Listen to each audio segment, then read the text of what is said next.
Welcome to the Wedding Songs Podcast, featuring newly released songs you need to know and the tried and true classics. Get song ideas from the time guests arrive until the last dance of the reception. And now your host, Matt Campbell, founder of MyWeddingSongs.com.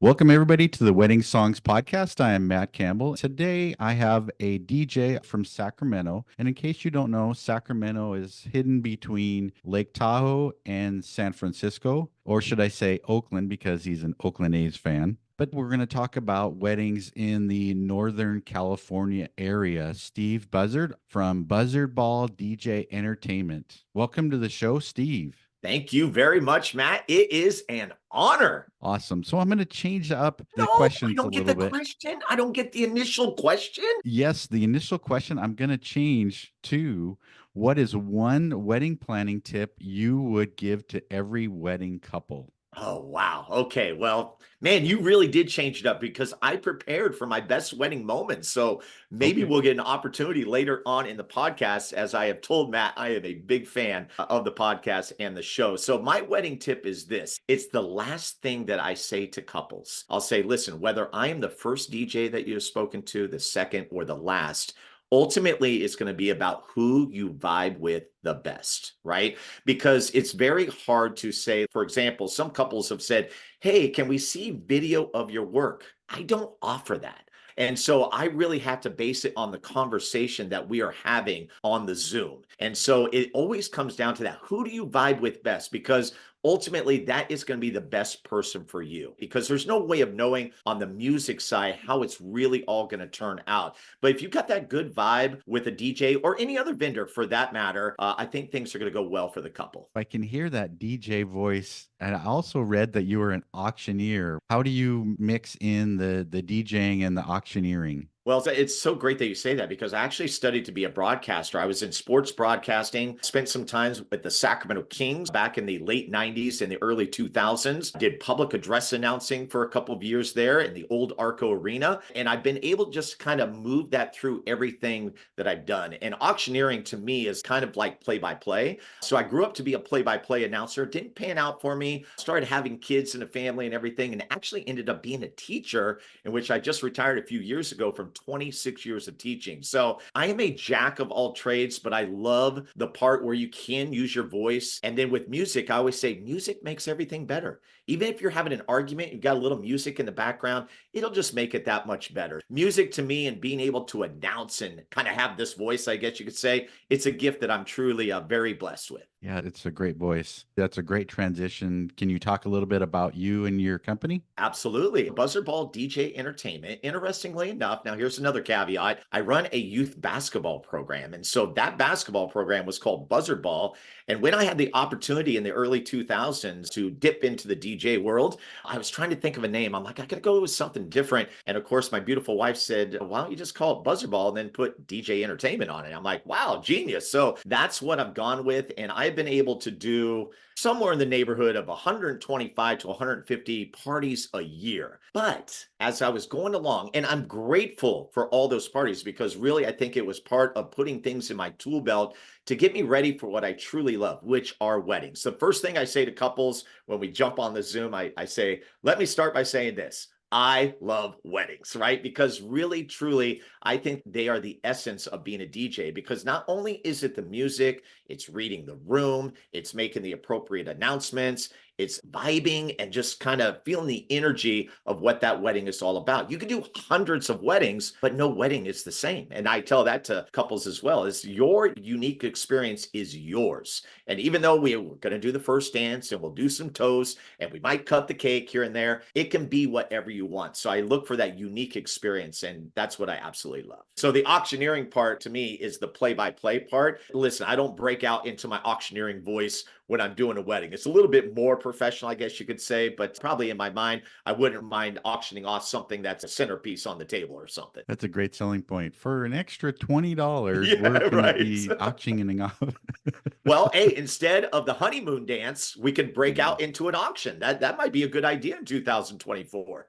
Actually, I love that idea, because everybody's tired of the same old bouquet toss, garter toss, money dance. Yeah, I love it. Just to give people an idea around the country, what is a common itinerary or format of weddings in your area? Yeah, I'm glad you asked this because I thought it was the same across the board. Then I realized that the East Coast is a little bit different. I'm like, wow, that's interesting, where they almost have like a party before the formalities. I'm like, oh, okay. So on the West Coast, this is how it lays out, at least for me, and not much has changed. You have your pre-ceremonies. I always start music 30 minutes beforehand. I always tell the couples I want to create an ambiance so that when that first person walks in, they are walking into an experience. And you'll hear me use that word a lot, experience, which is very big with me. And then, of course, we have the ceremony. I'm big on sound, so I'll have a setup for the ceremony itself. And then we'll move into the cocktail hour. Most couples, 8 out of 10, are going to be taking photos afterwards, although I see that changing. A lot of couples now, what they're doing is trying to get those photos done beforehand so that they can have more time to enjoy with their guests, because, getting photos, especially at that amount right after the ceremony, when you're feeling this high, it can bog people down a little bit. So, a lot of couples go in that direction, but for the regular ones, it's cocktail hour, which usually lasts about an hour or so. Then we go into the grand entrance. From the grand entrance, a lot of couples, the trend I see now is they're going into that first dance, which I absolutely love because all eyes are on the couple. From there, you move into blessing, dinner. From the dinner, we go to toast, and from the toast, we go into the special dances, and then we get it going. So with the cake cutting, the bouquet toss, the garter toss, those things are now like kind of optional of what I've seen on the West Coast, and then we party until they shut us down. Out here, we do have a time ordinance. I don't know if that's true across the country, but a lot of cases, I'm out by either 9 o'clock or 10 o'clock. It's very rare that I go to 11 or midnight. In fact, I can count on one hand in 2023 that I went to 11 o'clock or midnight. So that's kind of the rundown of weddings in California. So how long is your dancing time then during the reception? Yeah, I would say a good 2 hours. I think it varies based on how the couple sets up the day. Typically, I would say a 3:30 to 10 format is really what we're going after, which would be probably the most common. My 6.5 hour package is ultimately the one that most couples settle on. So 3:30 starting music. By the time we're dancing, yeah, it's going to be somewhere in the vicinity of 7:30, 8 o'clock, done at 10 o'clock. And again, with me, I'm big on the music funnel. That's kind of the what I use as an analogy. Let's make sure that the music up top is good for everybody, right? We want to make sure that grandma's having a good time, Aunt Joan, Uncle Joe. We want to make sure they're all having a good time, because those people obviously are going to start leaving, and then we're going to funnel it down. So whatever that music, for example, if you like 90s hip hop or the 2000s or whatever era you want to throw in there, where the music would not be for grandma or Uncle Joe or Aunt Joan and stuff, that's where you want to put it in. And when I describe that to couples, they go, okay, that makes sense. So some of the couples actually will make me playlists in which they will give me the music for the top part of the funnel and then give me music for the bottom part of the funnel, which I absolutely love. That takes me to another question. I heard a DJ recently say that they don't typically play anything earlier than the 70s. Are you finding the same as well? I think it varies. If we want to talk cocktail hour, I think a lot of times I'm always putting some Motown in the cocktail hour and sometimes dinner, because I see things as a progression. So it used to be when I got into the industry that I'm like, okay, we're going to settle on the Rat Pack, right? And the Rat Pack is going to take care of cocktail hour and it's going to move right into the dinner. But what I realized is that's just kind of, in a way, and no discredit to these great artists, but it's kind of just like background noise. And you kind of want it to be part of the vibe. And that's what I kind of learned. I'll do a doors open format, which Ray LaMontagne, you're the best thing. Start with that one,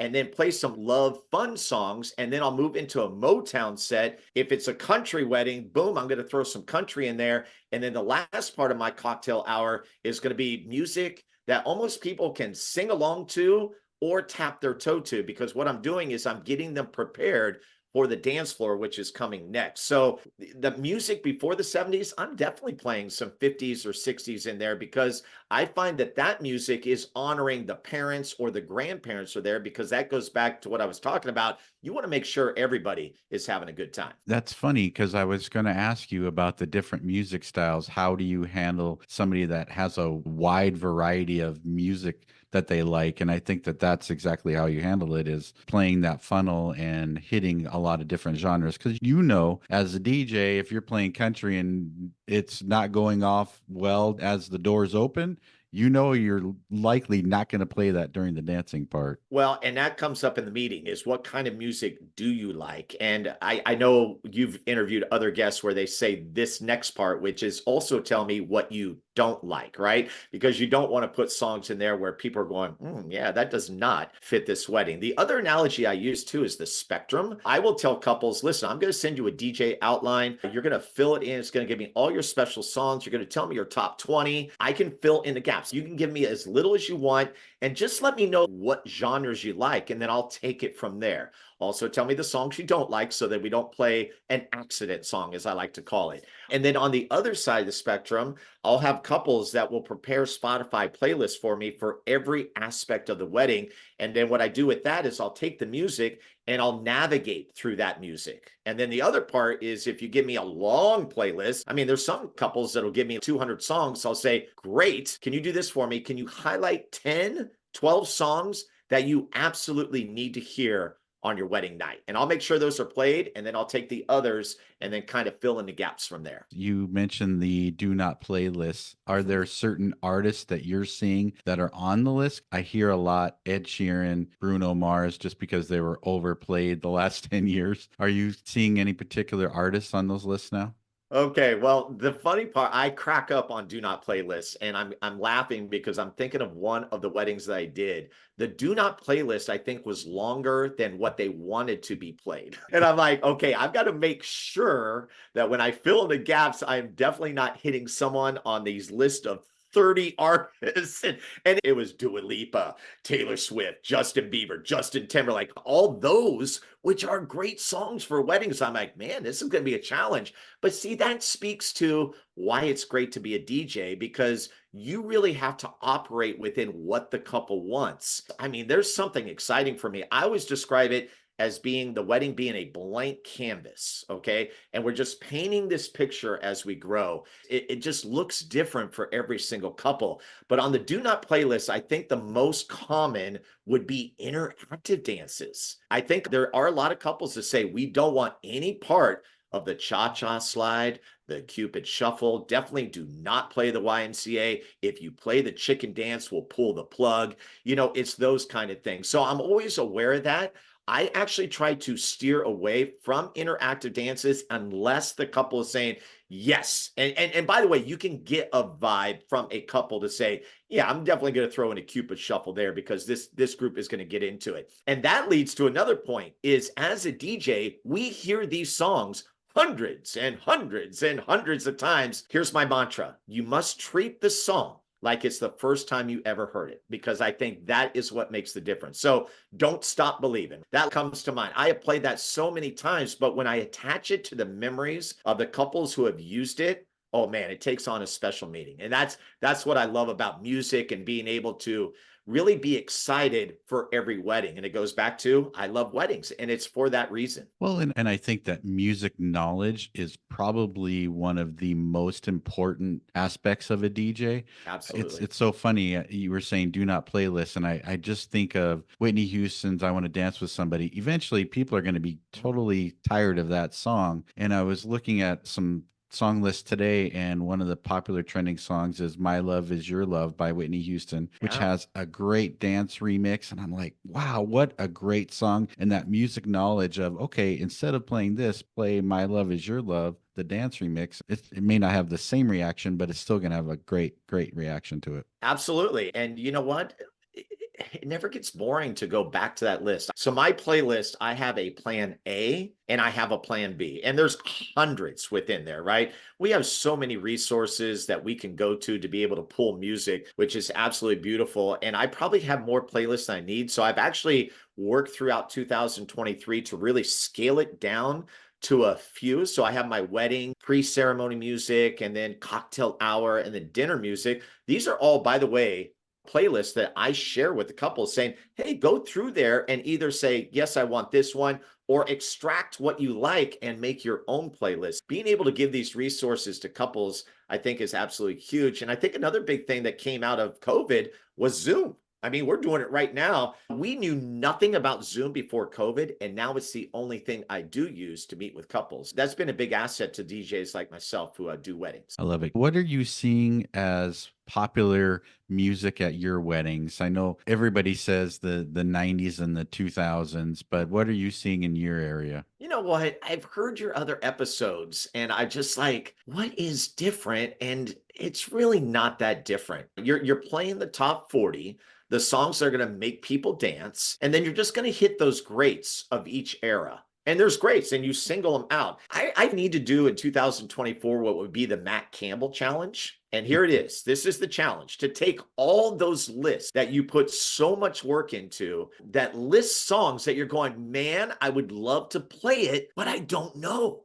I don't know if I play it, will it work? Will it be familiar? So this is the small fear factor that I believe that all wedding DJs have. I'll speak for myself, but I've got to believe that if we all could speak up on this, there are sometimes those songs that we're like in our head, man, I think this would work, but we're so scared to play it because we're not sure of what that reaction will be. And I think that's why we go to the go-tos. In California, I cannot tell you that it's any different because I believe it's unique to the couple and what they want, right? And so your typical wedding is going to have all the typical wedding songs that you like, but remember, you treat it like it's the first time that you've heard every single song that we've mentioned here, Whitney Houston, Journey, it goes on, right? Dancing in the Moonlight for a final song, all of those right there. But to be able to tap into the 70s, the 80s, and the 90s and sprinkle that in is great. And then for me, look, I have a bias. I love country weddings. Like country weddings to me are the best because there's something, it's weird. It's even more special. And I think it really lends to the music of country music. And then within the couples, I get to wear my cowboy hat. I'm not even a cowboy, but to be a cowboy for a wedding for a few hours is pretty exciting. So in California, again, I can't say that we're doing anything different. How do you create a playlist that caters to a diverse audience at a wedding? I love this. Okay. So my very first wedding was my worst wedding. Okay. So imagine being thrown into the fire. At this time, I was working for someone, and my first big event is a multicultural wedding. Picture this. We've got one, and I'm not going to mention the cultures. Okay. So, but we have one type of music this way, one type of music this way. I'm coming in the early 2000s, where at the time CDs were just going out. So when I came in, I bought my big CD library, right? Of course, we couldn't trust the CDs. They might skip and everything, and a lot of things would happen. So we're moving into technology, and all I can remember is that I had one group of people giving me a CD saying, play this. And it was simply play this, because my next question would be, well, which track? And the answer was play all of them, right? And I'm like, well, I can't do that because in my mind, now remember, I'm raw, right? I don't really know much of anything in terms as it relates to weddings. So I start the music, and guess what? Half the crowd is dancing. The other half is going, yeah, don't relate. And then I have the other side come to me, shoving a CD in my face and going, play this. And so let's say I have a little PTSD when I think about that moment. Things have obviously changed now in 20 plus years now of in the business. And what I realize is I love these types of weddings because what's nice about it is it introduces me to something that I know nothing about. In a way, I am telling the couple, educate me. So obviously, I think the two big ones that I have played in California would be Hispanic or Spanish music. And then it would be indie music from India, that kind of deal. Those are the two I have dealt with.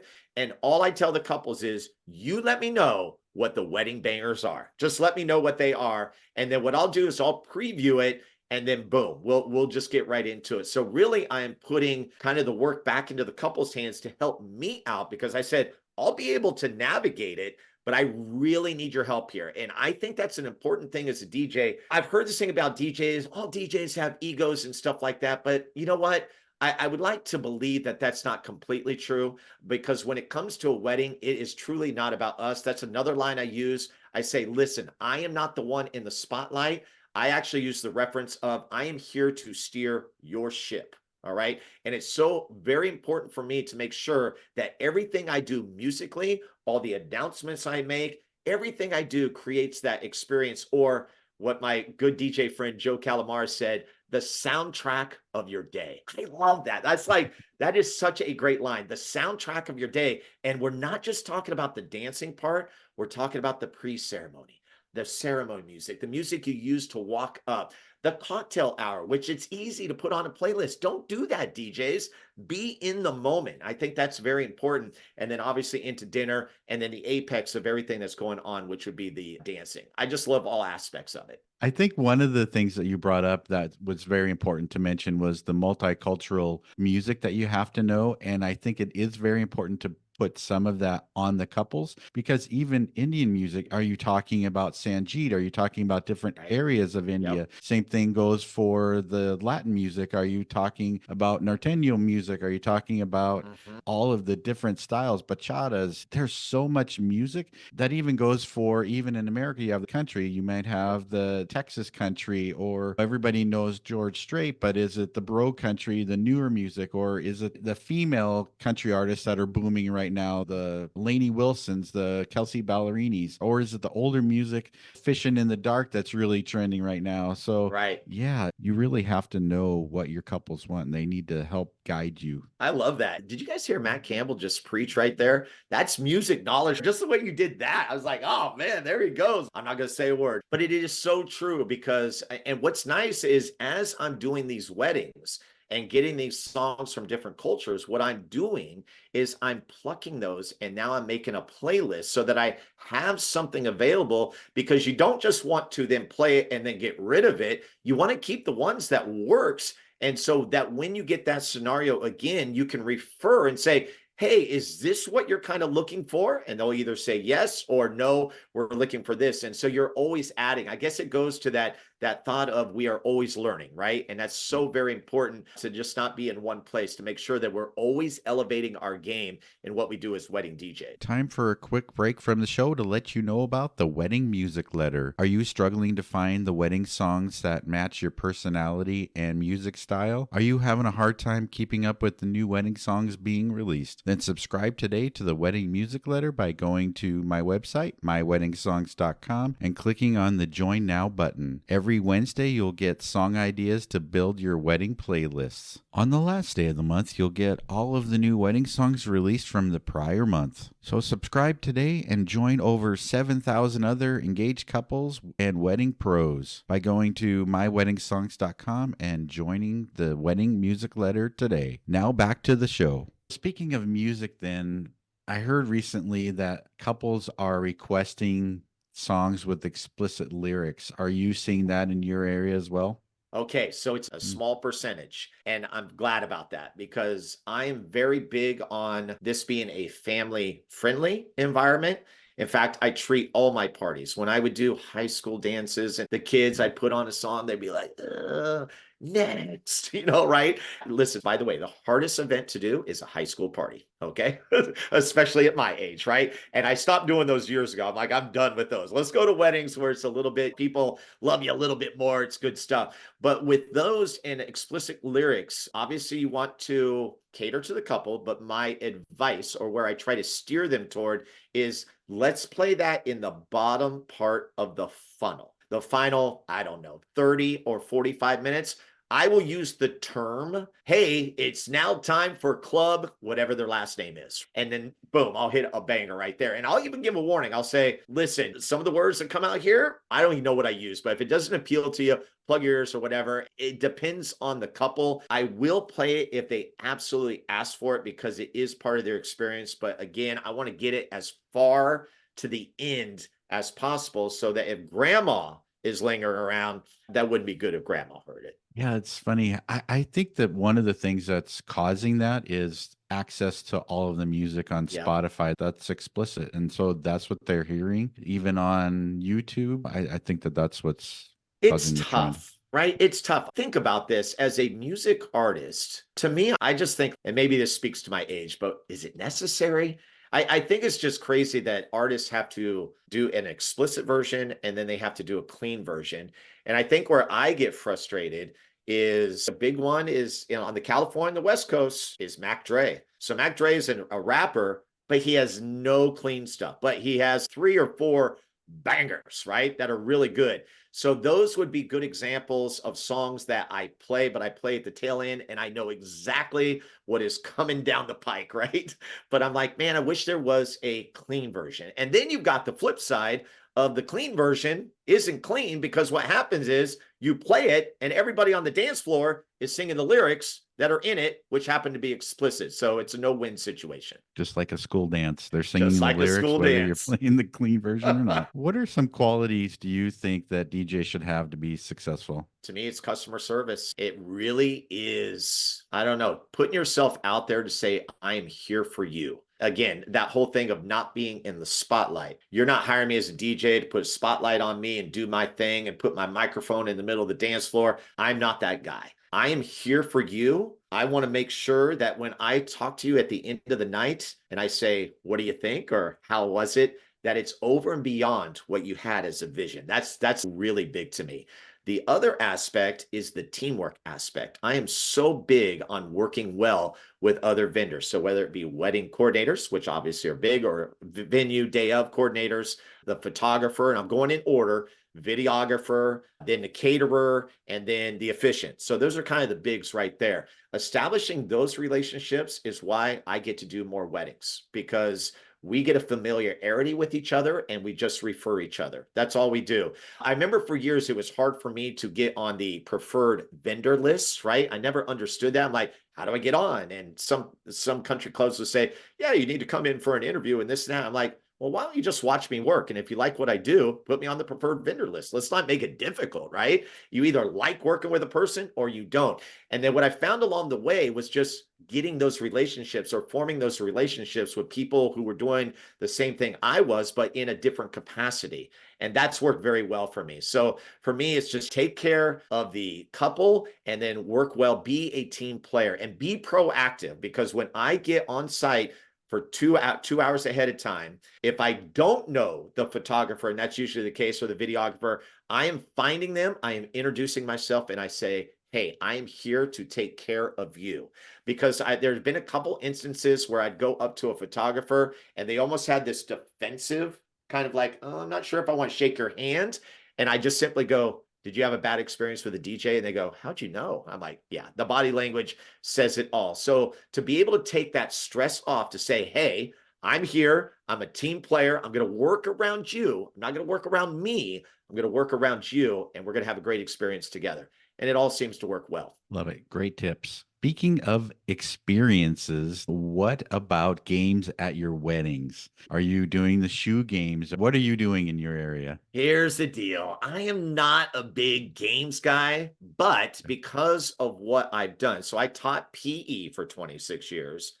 I can orchestrate a game. And see, again, this is where the broadcasting and the auctioneering and everything comes to play. It's your wedding. So if you want to play the shoe game, we are going to make it the best shoe game ever. And again, going back to the thought, it's the first time I've ever played the shoe game. I can't wait to see what this turns out to be. That's really how I treat it. Outside the shoe game, my favorite one, and I do want to recommend this, it's not an old thing, but I love it, dancing to dinner. Have you heard of this, Matt? No. What? Go ahead. Tell I'm everybody giving you about it. something new? Oh my gosh, this is mind-blowing, because I thought this was something a lot of people did. So a wedding coordinator said, hey, I tried this with another DJ and it's called Dancing Dinner. She told me the format. I'm like, oh my gosh, I love it. So think about the time when you have to release tables, right? As a DJ, if we were to rank the things we have to do, I think releasing tables could be the toughest one. It's not for me because I love people,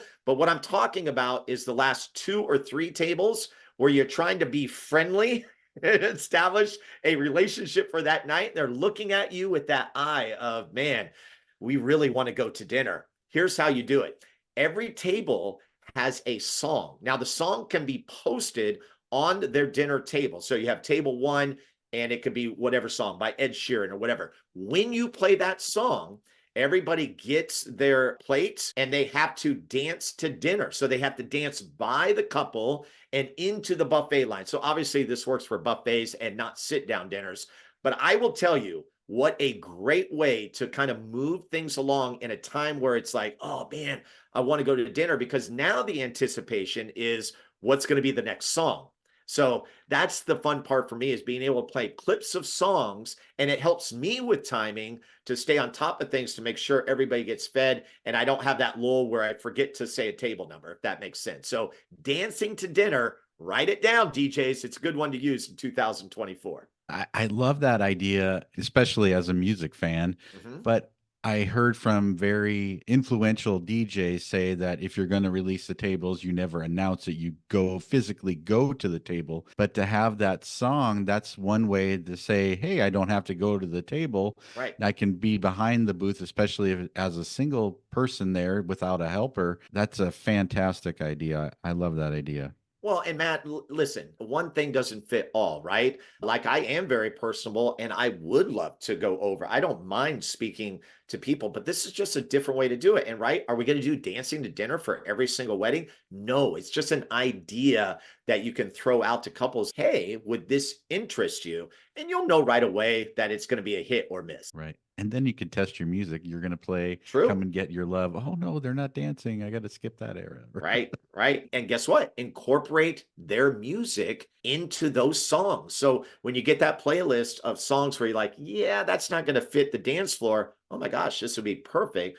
for dancing to dinner, because now it has an attachment to the couple. I want the couple throughout the evening, the day, to be able to hear songs where and they don't have to make any reaction. I remember that song, or whatever the case might be. So finding a way to sprinkle it in. I was reviewing the songs released in 2023, and there's not a lot of great dance songs. Oh, but there's still fun songs that are on there. And I think that that's when you can play those types of music, especially for the younger couples. yeah, I agree. It's interesting because I have a little trio of songs that I love playing in a row. I go Hooked on a Feeling, Come and Get Your Love, Stuck in the Middle. Those are three. That type of music right there, I love that little set. And I do not mind playing that over and over and over again for each wedding. I love Stuck in the Middle is one of my favorite songs of all time, especially, like you said, during dinner. I have not talked about lighting at all on the podcast yet. What type of lighting are you having at your weddings for your couples? I keep it simple. When I came into the biz, I'm like, okay, I got to get big lights set up and everything. And so I did that. And I kind of had a hokey little setup with 5 lights attached. And I think a couple times it fell over because it was too heavy on top and everything. And I'm like, I've got to change this up, because when you're a DJ, I think your full concentration has to be on what you do. And that's being the MC and playing the music. Listen, I have a lot of respect for DJs who do multiple things. And you know what I'm talking about. There's a lot of DJs out there that add a photo booth. I don't know how you do it, DJs. I don't know how you could do 2, because if I want to run a photo booth, I want to give the full energy to that, right? But being a DJ, you got to have the full focus on being a DJ. So when it comes to lighting, I said, I just want to make it real simple. So I have 2 lights and I got an attachment that allows me to put them on top of my tower speakers. So I have the Evolve E50s, which, by the way, are great. Buy white if you're a DJ coming in, because that is the most common comment that I get is, I love your speakers and I love that they're white. And I think that's just so funny. So my lighting is simple. I tell couples I don't do uplighting. Again, other DJs do uplighting as kind of a add-on and everything. To me, it's just, I want to keep it simple. I put everything in the back of my truck. I have no more room. That's all I got. And I will not buy a trailer, I've told myself. They're 2 really good lights, but they're very simple and can set up on top. They're never going to tip over. I don't have to worry about it. And the fact that I can attach it to the speaker now is great. So it's not a separate setup that I have to do. If you want to go over and beyond, what I tell them is, listen, I can refer you to a company that will take your lighting to the next level. And a lot of that has to do with uplighting. And then you could talk about extended lighting for the dance floor. But when you're talking about a wedding, I don't think you want much more than the basic. I mean, that's just me. I'm the same way. I used to have park cans that used to shoot people right in the eye, and I'm like, nobody really wants that anymore. No, or the strobe light, where Oh it's like, gosh. why are we doing this to people? So now we're at the time that you've been waiting patiently for. Can you give Yes. everybody a heartwarming wedding story, your favorite wedding moment? Okay, so if you don't mind, I've got 3 hits. The first hit is when I came into the biz. I obviously did canon and D. I did everything that was traditional. My first introduction was a couple that came into Florence and the Machine. Dog Days Are Over. And it was energetic. It was fun. And it really turned me on to, okay, there's some personalization that can go on. So that is one moment for me. Number 2 would be, and this just happened recently, it was a Friday the 13th in October. So it just recently happened in 2023. It had the Halloween theme, which is fine, but that was not the highlight. The highlight, and I'd never seen this, was the bride had long hair for the ceremony. During the switch to go into the reception, she had a hairstylist cut off all her hair. She went short and she had a totally different hairstyle coming into the reception, and the room went nuts because it was a total surprise. The groom didn't know it, and obviously that could go 50-50, right? Like, wait, I love the long hair, but it was just an awesome reaction. And then number 3, full circle moments. And when I talk about those, these are weddings that I do for either a bride or groom, or bride and groom. And so I just recently did a Tahoe wedding in which the bride and groom had gone through my youth basketball program. Okay. So they were little kids, kindergartners, first graders. I eventually probably did their middle school dance, probably did their high school prom. And now here they were getting married. To me, that's when the hairs stand up. Like, wow, this is awesome. I mean, it's such a great moment. So those are my 3 great moments that I wanted to prepare and share for you, because it shows why it is great to be a wedding DJ. There's so much good in it. I think that's why country music is, like you were talking about earlier, country music is so popular at weddings because it has that love story feel. They're having that moment, and I call them the goosebumps moments. They're one of a kind for sure. Well, and I'm getting them right now as you say that, because when you think about country music, right, the country songs are written perfectly. They write about love. They write about drinking. The only ones you don't play at a wedding are the breakup songs. You just kind of leave those to the side. But everything else is great. Your George Straits, your Alan Jacksons, your Garth Brooks. You are always going to play those greats, and they never get old. Wonderful. Is there anything that we didn't talk about today that you wanted to talk about? Well, Matt, I would just say this. Anybody getting into the business, when I got into the business, for me, I was eager to learn. So I was learning from another DJ, and eventually got to a spot where I felt good enough to get my own stuff and, just kind of get into it. And now I'm looking at my boys. So my boys, Christopher, call him Toph, and Max, are now DJs. And so they are doing their own thing. And my wife and I, we gifted them a whole set because I wanted them to be independent and say, listen, if you need dad's help, I'm here for you, right? So I would get the frantic calls during those first couple of events like, Dad, where does this plug into and this plug into? I'm like, okay, slow down, take a breath, right? Those are over now. And now they're off and running. So if you're a new DJ, you have resources like this with Matt Campbell. There is so much out there. Dive in. You don't have to go to a university. You can find out and figure out how to be a DJ, but really take it seriously, because that's the thing is I think that stigma of what a DJ does, especially as it relates to a wedding. And that's one of the lines I use with couples as well. It's like, listen, I want to break the stigma of what you may or may not think about what a DJ is. And so the spotlight thing, the other thing is, yeah, we play music, but there's a purpose to what we do. The reading the room, I think, is a big thing that we could easily probably do a full podcast on, because I think that is the one gift as a DJ. If you have that ability to read the room, you're going to do very well. And that's just not being a wedding DJ. That's being a DJ for any event. You have to know how to read the room and then not take things personal. So when I was referring to those kids giving me the thumbs down or the next, you know what? I got to carry on. This is my set. If you don't like it, you represent maybe 1 or 2 people, and the other 400 or 500 are doing okay. And so not getting locked up in the negative